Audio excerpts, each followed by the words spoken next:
আপনি কি জানেন বছরে 24টি একাদশী থাকলেও এমন একটি একাদশী আছে যার প্রভাব এতটাই শক্তিশালী যে এটি মানুষকে শুধু পাপমুক্তই করে না, বরং অভিশাপ থেকেও মুক্তি দেয়?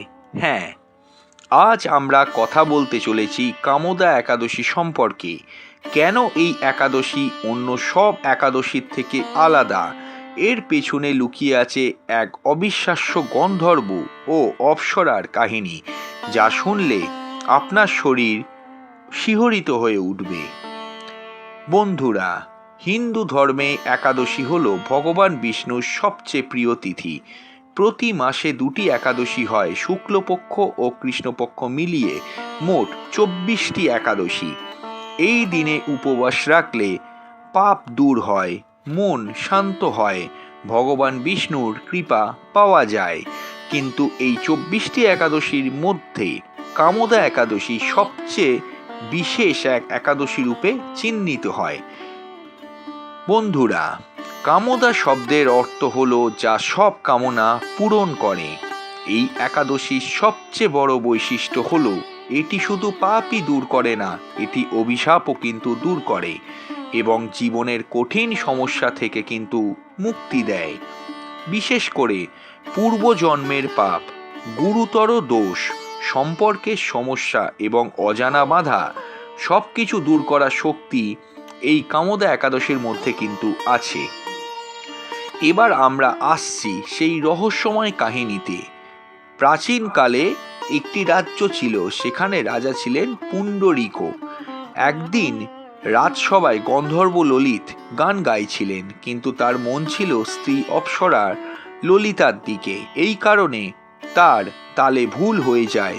রাজসভায় উপস্থিত এক নাগরাজ এই ভুল দেখে রেগে গিয়ে ললিতকে অভিশাপ দিয়েছিলেন, তুমি রাক্ষসে পরিণত হবে এই ভুলের কারণে। এই কথা বলার মুহূর্তের মধ্যে ললিত এক ভয়ঙ্কর রাক্ষসে পরিণত হয়। তার স্ত্রী ললিতা ভেঙে না পড়ে দুঃখে এক ঋষির কাছে যায় এবং বলে, আমার স্বামী এই অভিশাপ থেকে কি করে মুক্তি পাবে? ঋষি বলেন, তুমি কামোদা একাদশীর ব্রত পালন করো ভক্তি ভরে, এটাই তোমার স্বামীকে মুক্তি দিতে পারে। ললিতা কঠোরভাবে এই ব্রত পালন করে। ফলাফল স্বরূপ অভিশপ্ত রাক্ষস আবার তার স্বামী ললিতে ফিরে আসে। এই ঘটনা প্রমাণ করে কামোদা একাদশীর শক্তি কতটা ভয়ঙ্কর ও অলৌকিক। এখন প্রশ্ন, কেন কামোদা একাদশী অন্য একাদশীর থেকে আলাদা?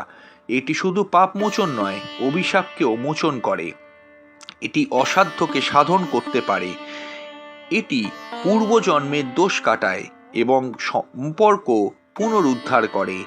তাই বলা হয়, যেখানে অন্য সব পথ বন্ধ, সেখানে কামোদা একাদশী একটি শেষ আশা। এই ব্রত পালনের জন্য আগের দিন নিরামিষ আহার গ্রহণ করুন। একাদশীর দিন উপবাস থাকুন। ভগবান বিষ্ণুর পূজা করুন। ওং নমো ভগবতে বাসুদেবায় নমো এই মন্ত্র 108 বার জপ করুন এবং সবচেয়ে গুরুত্বপূর্ণ, মন থেকে প্রার্থনা করুন, কারণ এই একাদশীর শক্তি বিশ্বাসের ওপর কিন্তু নির্ভর করে। তাই বন্ধুরা, যদি জীবনে কোনো কঠিন সমস্যা, অভিশাপ বা অজানা বাধা থাকে, একবার অন্তত কামোদা একাদশীর ব্রত পালন করে দেখুন। হয়তো আপনার জীবনেও ঘটবে কোনো অলৌকিক পরিবর্তন, যা আপনি আগে থেকে বুঝতে পারছেন না। ভিডিওটি যদি ভালো লাগে, লাইক, শেয়ার ও সাবস্ক্রাইব অবশ্যই করবেন এই জাতীয় ভিডিও সবার আগে পাওয়ার জন্য, এবং ভিডিওটাকে অন্যান্য গ্রুপে শেয়ার করে দেবেন। জয় শ্রী বিষ্ণু। কমেন্টে লিখে জানাবেন কারা কারা এই ব্রত পালন করছেন।